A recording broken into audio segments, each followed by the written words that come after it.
আসসালামু আলাইকুম। আজকে আমি আপনাদের নিয়ে আলোচনা করব কোনটা আর্থিক অবস্থা বিবরণী পার্টে বিশদায়ী বিবরণ। তো বিশদায়ী বিবরণীতে আমাদের কোন কোন পার্ট যায় না এটা আলোচনা করি। বিশদায়ী বিবরণীতে আমাদের কয়েকটা এটা পার্টটা একটু ভালো করে মুখস্থ রাখলে অঙ্কটা সহজে করতে পারে। যেমন প্রথমে যায় নিট বিক্রয়। বিক্রিতে কি বাদ দিতে হয়? বিক্রিত পণ্যের ব্যয়। নিট বিক্রয় থেকে বিক্রিত পণ্যের ব্যয় বাদ দিলে মোট মুনাফা, মোট লাভ। মোট লাভ থেকে কি বাদ দিতে হয়? পরিচালন ব্যয়। পরিচালন ব্যয় বাদ দিলে কি? পরিচালন মুনাফা। এর সাথে কি যোগ করতে হয়? অন্যান্য আয়। অন্যায় যোগ করার পরে এখান থেকে কি পাবো? অন্যান্য ব্যয় বাদ দিলে যা পাবো তার নাম হলো কি? নেট লাভ বা নেট মুনাফা। এখন কত হলো? এটা তো সহজে বুঝলাম এখানে যে বিশদায়ী বিবরণীর সম্পূর্ণ দাগগুলা, কিন্তু মূলত এখন নিট বিক্রয়ের মাঝে কি হয়, বিক্রিত পণ্যের ব্যয় কি হয়, এগুলো জানি না। তাহলে নিট বিক্রয়, আমি একটা প্রতিষ্ঠানের ব্যবসার ক্ষেত্রে বিক্রয় আগে বাহির করতে হবে। বিক্রয় না বাহির করলে আমরা লাভ লস কিছুই বুঝতে পারবো না। পণ্য উৎপাদন করছি কিন্তু বিক্রয় করতে পারি নাই, তাহলে এটা কি লাভ হবে না লস হবে কিছুই জানি না। প্রথমে বাহির করতে হবে বিক্রয়। প্রথমে জানি আমরা 1 বছরে মনে করেন বিক্রয় করলাম, আর্থিক অবস্থার মতো 1 বছরের হিসাব, একটা প্রতিষ্ঠানে বিক্রয় করলাম 10 লক্ষ টাকা। ওইখান থেকে 1 বছরের মাঝে কিছু ফেরত আসছে, আবার কিছু কি হয়ে গেছিল, ছাড় দিতে হয়েছে। যে বিক্রয় থেকে বাদ যায় যেগুলো, ওইগুলো কি করতে হয়? মাইনাস। যা দ্বারা বিক্রয়ের পরিমাণ কমে তার বিক্রয় থেকে মাইনাস, যা দ্বারা বিক্রয়ের পরিমাণ বৃদ্ধি পায় তার বিক্রয়ের সাথে কি করতে হয়? প্লাস। বিক্রয়ের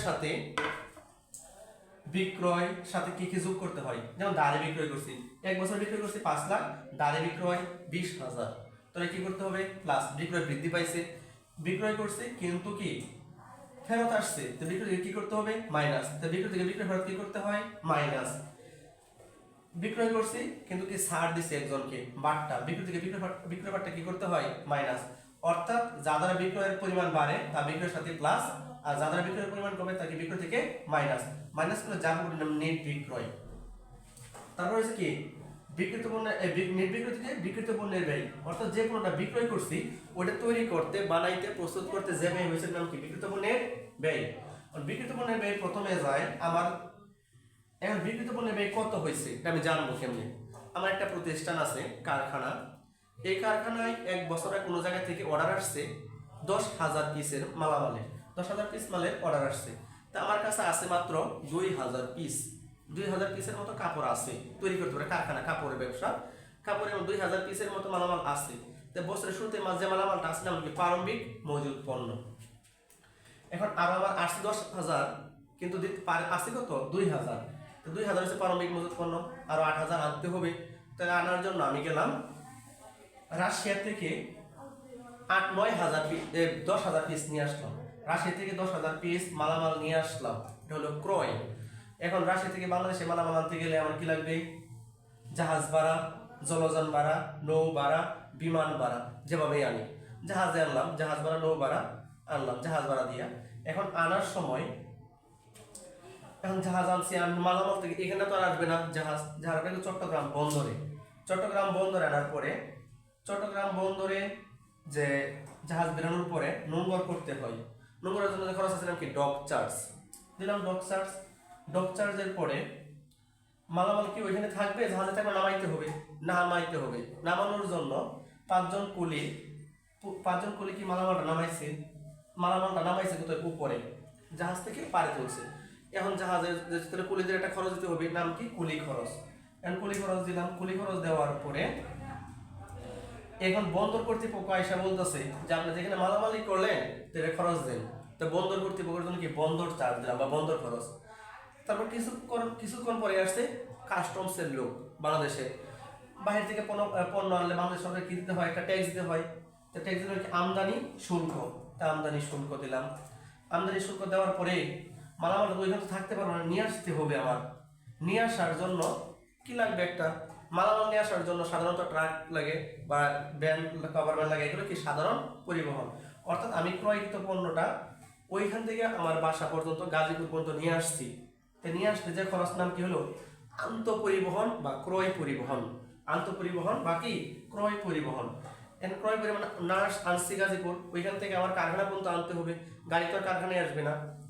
এখন ওই গাড়ি থেকে আমার কারখানা পর্যন্ত 5 জন লেবার নিলাম মালামালটা নামানোর জন্য। 5 জন লেবারকে 5,000 টাকা দিলাম। তখন তারা সে কি করছে, মালামালটা নিয়ে এসে করছে। এখানে তো তাদেরকে বেতনভুক্ত কর্মচারী না, তাদেরকে দেওয়া হয় কি, এটা মজুরি। পাঁচজন দিলাম মালামাল নিয়ে আসছে, এটা হলো মজুরি। মজুরি দেওয়ার পরে এখানে আনছি রাখার জন্য কারখানার ভিতরে যাবতীয় খরচ। কারখানার ভিতরে কি কি খরচ থাকতে পারে, কারখানার ভিতরে কারখানার যে এখানে একজন ম্যানেজার আছে, সে সে দেখাশোনা করে কারখানার ভিতরে যাবতীয় খরচ, মানে সামনে লেখা থাকবে কারখানা, বেতন আছে কিন্তু সামনে লেখা আছে কারখানার বেতন, কারখানার ম্যানেজারের বেতন, তাহলে এটা কি বিকৃত পণ্যের ব্যয়। কিন্তু শুধু বেতন লেখা থাকলে তোর আবার পরিচালন এটা না। তারপর আছে কি ড্রয়িং অফিস, আমি কারখানা আনছি গেঞ্জের কাপড়, মনে করেন এটা কাটিং করতে হবে, কাটিং করার জন্য লেবার এই যে কাজ আছে কাটিং মাস্টার, তাকে খরচ দিতে হবে কি ড্রয়িং অফিস বেতন বা কাটিং খরচ বা ম্যানেজারের বেতন, কারখানার ম্যানেজারের বেতন, এই সবগুলো কি বিকৃত পণ্যের ব্যয়। তারপরে মালামাল আনার পরে বাস এখানে আনছি, আনার পরে দেখি কিছু মালামাল নষ্ট, এগুলো কি রাখবো না ফেরত দিব, এগুলো আমি ফেরত দিব।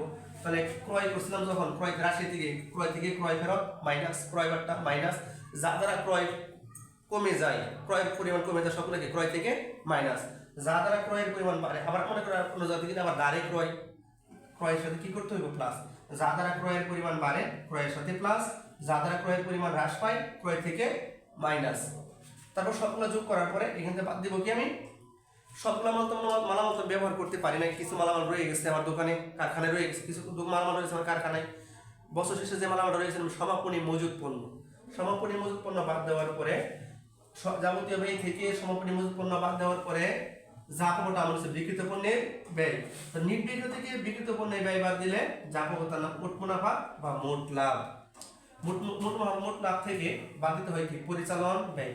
কারণ পরিচালন ব্যয় কোনগুলা, পরিচালন ব্যয় মাইনাস করতে হয়। কারণ পরিচালন ব্যয় হলো আমি একটা ব্যবসা প্রতিষ্ঠানের পরিচালনা করতে যে ব্যয়গুলো হয়েছে, চালাইতে যে ব্যয়গুলো সবগুলো কি পরিচালন ব্যয়। পরিচালনা ব্যয় আমার, কারণ আমি এখানে কাজ প্রতিষ্ঠানের মালামাল এখানে উৎপাদন হওয়ার পরে এখানে বিক্রয় করতে পারবো না, বিক্রয় করার জন্য নিশ্চয়ই কোনো একটা দোকান বা অফিস লাগবে। অফিসের ভিতরে যতগুলো ব্যয় আছে সবগুলো কি পরিচালন ব্যয়।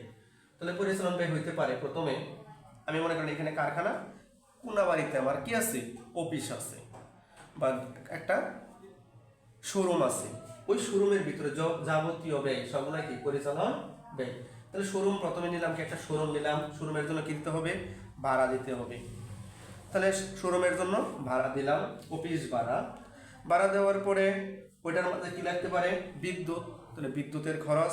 আর কি লাগতে পারে, বিদ্যুৎ লাগবে, ওয়াইফাই থাকতে পারে, ডিশ থাকতে পারে, ডাক ও তার যারা বলি আমরা, বা পার্সেল আনা নেওয়ার জন্য ডাক ও তার। তারপরে কি থাকতে পারে, ডাক ও তার থাকতে পারে। দোকান কেউ চিনে না, চারপাশে মাইকিং করার জন্য দেওয়ার কি বিজ্ঞাপন খরচ, কি খরচ দিতে পারি বিজ্ঞাপন খরচ। এখন এই চারপাশে বিজ্ঞাপন দিলাম যে আমি একটা প্রতিষ্ঠান এখানে একটা কি শোরুম দিছি, এটা শুনে আমার কিছু বন্ধু বান্ধব বা ছাত্রছাত্রী তারা গেল আমার কাছ থেকে মালামাল আনার জন্য। কাপড়ের ব্যবসা করি, গেঞ্জি বা শার্ট প্যান্ট গেছে, এখন 5 জন গেল, 5 জনকে যাওয়ার পরে এখন তারা বলতে পারে আপ্যায়নের জন্য তাদের কিছু আপ্যায়ন করলাম। এই আপ্যায়নের জন্য যে খরচ, এটা কি আপ্যায়ন খরচ। কোথায় হয়েছে, কোনাবাড়ির দোকানে হয়েছে, তাহলে কি পরিচালন ব্যয়। তাহলে এটা আপ্যায়ন খরচ দিলাম। তারা তারপরে কিছুক্ষণ পরে বলতেছে যে স্যার বা ভাই আপনার কাছ থেকে আমরা কিছু মালামাল নিব। মালামাল নেওয়ার জন্য এখন তাদের কিছু মালামাল দেখাইলাম। মালামাল নেওয়ার সময় এখন মালামাল দিলাম, মালামাল দেওয়ার সময় তারা বলতেছে আমাকে কিছু ছাড় দিতে হবে, স্যার আপনার কাছে আসছি কিছু ছাড় দিতে হবে। তো ছাড়ের জন্য যে এটা হলো তাদের কি 5,000 টাকার মালামাল হইলো 4,900 টাকা রাখলাম। এখন রাখছি 100 টাকা কম, তাহলে 100 টাকা কম হলো কি বাট্টা প্রদান, এটা আমার জন্য কি ব্যয়, মানে পরিচালন ব্যয়, বাট্টা প্রদান দিলাম। এখন মালামালটা কি করলাম, দিতে হবে, এমনি তো দেওয়া যায় না, প্যাকেট করতে হবে, প্যাকেট করার জন্য যে খরচ নাম কি প্যাকিং খরচ। তো প্যাকিং খরচ দিলাম। প্যাকিং করার পরে খাতা কলম মালামাল বিক্রি করার পরে একটা সেলসম্যান নিশ্চয়ই কি করে মালামালটা হিসাব নিকাশ করে। হিসাব নিকাশের জন্য ক্যালকুলেটর আছে, অফিস সরঞ্জাম আছে, কি যন্ত্রপাতি ছোটোখাটো, ওটা না খাতা কলম পেন্সিল এগুলো কিনছি, নাম হচ্ছে কি মণিহারি। প্যাকিং করে দিয়েছি, মণিহারি দিয়েছি, কিছু বাট্টা দিছি, আইসা পড়ছে। এখন আসার পরে বলতেছে যে স্যার বাসায় এসে বলতেছে ফোন দিল, স্যার আমার তো এটা পছন্দ হয়েছে, সাথে আমার বন্ধু আমার কাপড় চোপড় দেখে পছন্দ করছে, সে বলতেছে স্যার আমার জন্য 5টা শার্ট বা প্যান্ট পাঠাই দেন। এখন আমি কি করলাম, একটা মালামাল 5টা শার্ট আর 5টা প্যান্ট একত্রে কইরা একটা প্যাকিং করে একজনকে দিয়ে পাঠাই দিচ্ছি। একজনকে পাঠাইতে গেলে তার খরচ দিতে হবে। মনে করেন একটা রিক্সাওয়ালা বা রিক্সাওয়ালার কাছে দিয়ে দিলাম যে মালামালটা ওইখানে পৌঁছায় দেন, সে দেওয়া গেছে, কিন্তু রিক্সাওয়ালাকে আমি 100 টাকা দিছি। 100 টাকার নাম হলো কি বিক্রয় পরিবহন, অর্থাৎ বিক্রয় করতে গিয়ে তার কাছে পাঠাইছি। তো বিক্রয় পরিবহনে কি পরিচালন ব্যয়, তাহলে বিক্রয় পরিবহন গেল। এখন আর ওই ছাত্র বলতে স্যার আপনাকে বিক্রি করে দিব, শর্ত আছে কি, তা আমি বিক্রি করে দিলে আমাকে 500 বা 100 টাকা কি কমিশন দিতে হবে। তাহলে কমিশনটা যে দিব এটা আমার জন্য আয়না ব্যয়, তাহলে কমিশন প্রদান, তাকে কমিশন প্রদান করলাম। এখানে কাজ করতো 5 থেকে 6 জন, তাদের মাসে মাসে বেতন দিতে হয়, তাহলে বেতন একটা কি পরিচালন ব্যয়। তারপরে হয়েছে কিছুদিন কাজ করার পরে তারা বলতেছে তারা পিকনিকে যাবে। পিকনিকে যাওয়ার জন্য বলতেই পারে, তাদেরকে এখন ভ্রমণের জন্য বা পিকনিকের জন্য নিয়ে গেলাম, 2000 টাকা লাগলো, 5000 টাকা লাগলো, এটাও কি পরিচালন ব্যয়। অর্থাৎ একটা দোকানের ভিতরে যত ব্যয় আছে সবগুলো কি পরিচালন ব্যয়।